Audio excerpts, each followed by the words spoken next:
Story 1: The Vampire of the Village. In the heart of the mountains, surrounded by dense forests and winding rivers, there was a remote village called Montville. It was an isolated place where time seemed to have stopped. Life was simple, and the villagers were united by bonds of tradition and community. However, Montville also harbored dark secrets, legends of nocturnal creatures hiding in the shadows and feeding on fear. Helen, 18-year-old girl, had moved to Montville with her family in search of a quieter life away from the hustle and bustle of the big city. Her father, Michael, was a doctor who hoped to contribute his knowledge to the health of the local resident. Her mother, Claire, was a teacher, planning to teach at the village's small school. Helen, however, felt out of place. Used to urban life, she struggled to adjust to the slow pace and isolation of Montville. From the first day, Helen noticed something was wrong. The villagers avoided going out at night, and the streets were deserted as soon as the sun set. Whispers about creatures in the darkness and inexplicable disappearances common. Each day, Helen felt an uncontrollable curiosity growing inside her about these dark secrets. One night, while exploring the forest near her home, Helen discovered an old mansion, half hidden among the trees. The building was in ruins, with broken windows and vines covering the walls. There was a sense of abandonment, but also something sinister that drew her in. The next day, in the village's central square, Helen mentioned the mansion to an elderly woman named Mrs. Amelia, one of the few people who had been friendly to her. "Oh dear, that place is cursed," said Mrs. Amelia, crossing her arms. It was the Grimaldi house, a family that mysteriously disappeared many years ago. They say the last resident, Victor Grimaldi, was a strange and reclusive man. Intrigued, Helen decided to investigate more about the Grimaldis. She talked to other villagers and discovered that Victor was only seen at night, and that after his disappearance, rumors of animal attacks and missing people began. The stories varied, but they all had one common point: feeling of something terrible lurking in the shadows. Determined to uncover the truth, Helen began visiting the mansion at night, hiding from the curious eyes of the villagers. Each visit revealed more about the dark past of the Grimaldi family. She found old diaries and documents that mentioned occult practices and an incessant quest for eternal life. One night, while exploring the mansion's basement, Helen found a secret compartment. Inside it was a coffin adorned with strange symbols. She felt a chill as she opened the coffin and found the preserved body of Victor Grimaldi. But before she could process what she was seeing, cold hand grabbed her arm. "Who dares to disturb my rest?" A raspy and threatening voice echoed through the basement. Helen stepped back, feeling panic take over. Victor opened his eyes, which glowed with an intense red light. Helen ran out of the mansion, but Victor followed, moving with supernatural speed. She reached a clearing and fell, exhausted and terrified. Victor caught up with her, but instead of attacking, simply observed her as if studying his prey. "You have courage, girl," he said, his voice soft and hypnotic. "But you also have something I need." Helen tried to get up but felt paralyzed. "What do you want from me?" she asked, voice trembling. "My survival," Victor replied. "I need blood to continue my existence, and you will be the next to feed me." Desperate, Helen fought against the paralysis and managed to move a little. "I'll never let you do that," she screamed. Victor laughed, cold and emotionless sound. "You have no choice." But before he could approach again, Helen heard voices coming from the forest.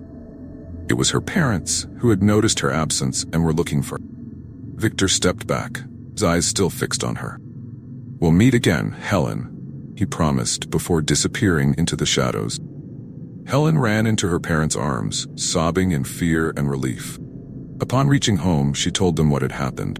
Michael and Claire were alarmed but did not doubt her story. They decided they needed to warn the villagers about the danger Victor posed. The next day, Michael called a meeting in the central square. Helen told her story to everyone, and the villagers, though skeptical at first, began to recall the disappearances and animal attacks that had occurred over the years. "We need to unite and face this monster," said Michael. "We can't let him continue terrorizing our village." The villagers agreed and began planning a way to confront Victor. They knew he was a vampire and would need special tools to combat him. They gathered wooden stakes, holy water, and crosses and formed a hunting group. That night, Helen, Michael, and Claire led the group to the Grimaldi mansion. The place looked even more sinister under the full moonlight. Carefully, they entered the building, aware that Victor could be lurking. They walked through the dark corridors until they reached the basement. Victor was waiting for them, his eyes shining with ancient fury. "You are fools to think you can defeat me," he said, his voice full of disdain. The confrontation was fierce. Victor moved with supernatural speed, but the group was determined. Helen, wielding a stake, managed to drive the weapon into Victor's heart, who let out an agonizing scream before falling to the ground and turning into dust. Silence fell over the mansion. Helen, panting and covered in sweat, felt a wave of relief. "We did it," she said, looking at her parents and the villagers. Michael hugged his daughter, proud of her courage. "You were incredible, Helen. You saved our village." The villagers also expressed their gratitude, recognizing the heroism of Helen and her family. They decided that the Grimaldi mansion should be destroyed to ensure that no other evil would emerge from it. Over time, the village of Montville returned to normal. Attacks ceased, and peace was restored. Helen became a respected figure in the community, remembered for her bravery and determination. The story of Victor Grimaldi and the village vampire became a legend, passed down from generation to generation as a warning of the dangers that might lurk in the shadows. Story 2: The Vampire of the City. The city of Blueport was vibrant and full of life. Streets were constantly illuminated by neon lights and car headlights, and the nightlife was bustling. However, beneath this facade of joy and movement, dark secrets lurked. The more observant residents knew that in the shadows of alleys and poorly lit streets, something terrible was happening. Luke, a young investigative journalist, was always on the hunt for stories that no one else dared to tell. He worked for the local newspaper, the Blueport Daily, and was known for his tenacity and courage. In recent months, Luke had noticed a disturbing pattern in his investigations, a series of mysterious deaths, all occurring at night and showing signs of exsanguination. The victims were found with 2 small puncture wounds on their neck, reminding him of classic vampire stories. Determined to uncover the truth, Luke began investigating the cases more deeply. He spent nights analyzing police reports, visiting crime scenes, interviewing the victims' families. Everything pointed to something supernatural, but he knew he needed more proof before publishing anything. One night, while walking the dark streets of the city, Luke encountered Sophia, a mysterious woman who seemed to know more than she let on. She was standing on a corner, staring intently at an old, ruined building. "You're investigating the deaths, aren't you?" she asked without turning her gaze. Luke stopped, surprised. "How do you know?" "I know many things, Luke," Sophia replied, finally looking at him. Her eyes had an enigmatic shine. "I can help you, but you need to trust me." Luke hesitated for a moment, but his determination to discover the truth was stronger. "All right, what do you know?" "These deaths aren't the work of an ordinary killer," Sophia said, walking towards the ruined building. "They're the work of a vampire, and not just any vampire, but someone in a position of power in this city." Luke felt a chill. "A vampire? You expect me to believe that?" "You already suspected, didn't you?" Sophia said, stopping and turning to him. "Come with me, I'll show you something." They entered the ruined building which had once been a luxurious hotel. Sophia led him to the basement where an iron door was locked. "This door leads to the city's catacombs. It's where he hides." With a joint effort, they managed to open the door and descend the narrow, damp stairs. Catacombs were a maze of dark tunnels and stone walls. The atmosphere was oppressive, filled with moisture and the odor of death. "Follow me," Sophia said, lighting a lantern. "We have little time before he realizes we're here." Luke followed Sophia through the tunnels, trying to ignore the growing fear. After a few minutes, they reached a larger chamber where they saw something that made Luke's heart stop. Ancient coffins, arranged meticulously. In one of the coffins, a man lay, his skin pale as the moon and his eyes glowing red. "That's him," Sophia whispered. "The vampire." Luke took out his camera and began taking pictures, trying to capture as much evidence as possible. However, camera flash woke the vampire. He rose with a fluid, quick motion, staring at Luke and Sophia with a penetrating gaze. "Who dares to disturb my rest?" The vampire's voice was a cold whisper.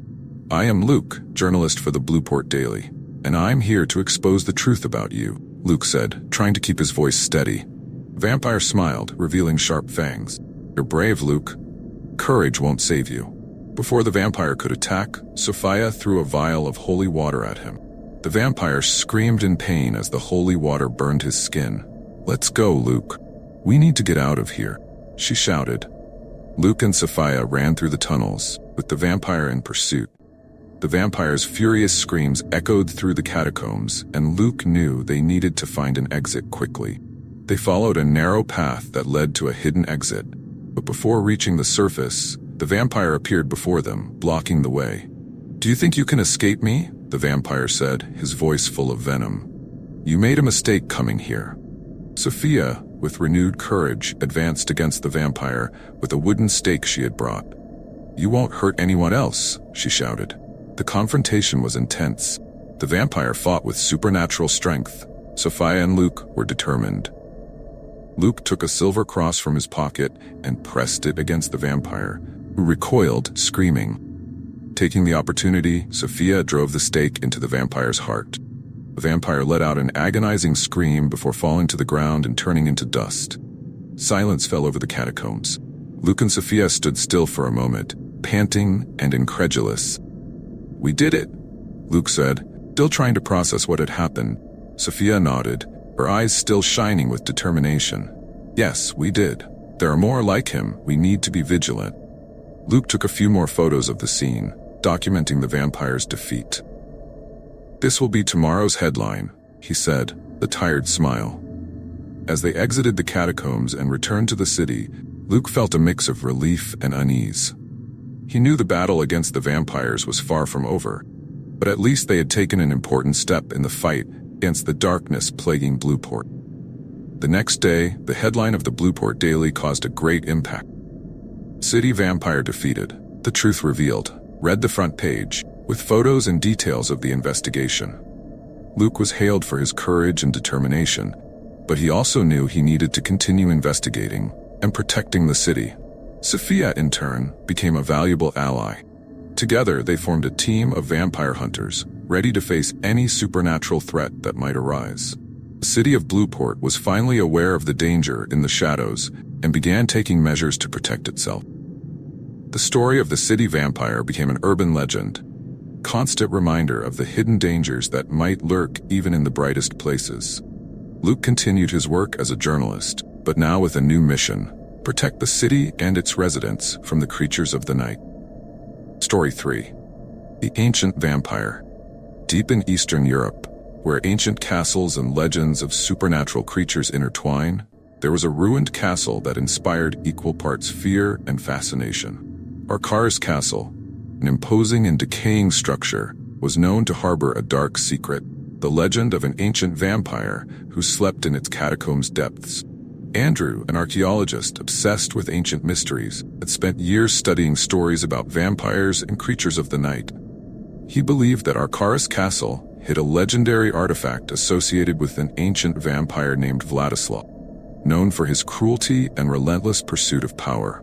Determined to uncover the mystery and find the artifact, Andrew gathered a team of specialists and set out on an expedition to explore the castle. The journey to Scariest Castle was arduous. The team, composed of Andrew, his assistant Claire, historian Louis, and local guide Ivan, faced steep paths and dense forests. When they finally arrived, the sight of the ruined castle with its crumbling towers and ivy-covered walls was both breathtaking and terrifying. "This place is scary," said Claire, looking around cautiously. "Are you sure we should be here, Andrew?" "Absolutely," replied Andrew, his eyes gleaming with excitement. "This castle may contain secrets that will change everything we know about vampires." Upon entering the castle, the team was greeted by an oppressive silence and an air of abandonment. The walls were adorned with faded tapestries, and the floor was covered with debris and dust. Carefully, they began exploring the dark halls and corridors, following clues from the ancient documents Andrew had found in his research. With each step, the feeling of being watched grew stronger. Ivan, the local guide, seemed particularly uneasy. "This place has a dark history," he said in a low voice. "The locals avoid talking about it, But there are rumors that Vladislav is still here, waiting. Let's focus on finding the artifact, Andrew said, trying to stay calm. If the vampire is here, we'll need to be prepared. After hours of exploration, they reached a staircase that led down to the catacombs. The stairs were steep and slippery, but the team descended cautiously, lighting the way with lanterns. At the bottom, they found a heavy iron door adorned with strange symbols. "This is the entrance to the catacombs," said Luis, examining the symbols. "The ancient records speak of rituals and spells used to seal Vladislav here." With effort, they managed to open the door and enter the catacombs. The air was cold and smelled of mold. The walls were lined with bones and skulls, and the floor was covered in thick dust. As they advanced, they felt a dark and oppressive presence. Finally, they reached a larger chamber where they found a stone sarcophagus in the center. The sarcophagus was covered in ancient inscriptions and adorned with jewels and amulets. Andrew approached reverently, tracing the contours of the inscriptions with his fingers. "This is Vladislav's sarcophagus," he said, his voice full of admiration. "The artifact must be inside." With the help of his team, Andrew opened the sarcophagus. Inside, they found the mummified body of Vladislav, dressed in noble garments and holding a golden amulet in one hand. The amulet glowed with its own light, emanating palpable energy. "This is the artifact we were looking for," said Andrew, carefully taking the amulet. "Now we can study its origin and understand more about vampires." However, before they could do anything else, they heard a low, guttural sound. Vladislav's body began to move, his eyes slowly opening. An intense red glow emanated from his pupils. "Dare disturb my sleep?" Vladislav's voice echoed through the chamber, full of anger and power. "You will pay for this insolence." The team stepped back, terrified. Claire tried to run, but the chamber doors slammed shut with a crash. "We're trapped," she screamed, panic evident in her voice. Andrew held the amulet tightly, trying to think of a way to escape. "We need to fight," he said, trying to sound confident. Vladislav stepped out of the sarcophagus with a fluid, supernatural movement. His presence dominated the chamber, and the aura of power emanating from him was suffocating. "You have no chance against me," he said. Advancing, Andrew tried to use the amulet against Vladislav, but the vampire simply laughed. Cold, disdainful sound. "You think you can use my own artifacts against me? Pathetic." Desperate, Andrew looked around for anything that could help them. Then Claire remembered a passage from the ancient record. "The rituals. We need to use the rituals to imprison him again." In a hurry, Louis began reciting the words of the ritual, while Claire drew protective symbols on the floor around Vladislav. The vampire tried to advance, but was stopped by the magical barriers forming. "You are fools to think you can stop me again," Vladislav shouted, but his voice was full of impotent rage. Andrew joined Claire and Louis, fervently reciting the ritual's words. The amulet's light intensified, and Vladislav began to retreat, his body trembling with the ritual's force. "You can imprison me, but you will never destroy me," were Vladislav's last words before being sucked back into the sarcophagus, which closed with a final crash. Silence fell over the chamber. Andrew, Claire, Louis, and Ivan were exhausted but relieved. "We did it," Andrew said, panting. "We imprisoned Vladislav again." "But for how long?" Louis asked, worried. "What stops someone else from releasing him?" "We need to ensure this place is sealed forever," Andrew said, determined, "and the amulet must be hidden so that no one else can use it." With a joint effort, the team sealed the sarcophagus again and left the catacombs, ensuring the entrance was protected. They decided to hide the amulet in a safe place, far from anyone who might use it for evil purposes. Returning to the surface, they felt the sun's warmth on their faces and a sense of relief. Scariest castle remained a place of mystery and danger, but for now, the ancient vampire was contained. Andrew, Claire, Louis, and Ivan returned to the city, carrying with them the knowledge and lessons learned. They knew they had faced an ancient evil and prevailed, but they also knew that constant vigilance was necessary to protect the world from such horrors. The story of Vladislav and Scariest castle became a legend among archaeologists and historians, a tale of courage and determination against the forces of darkness.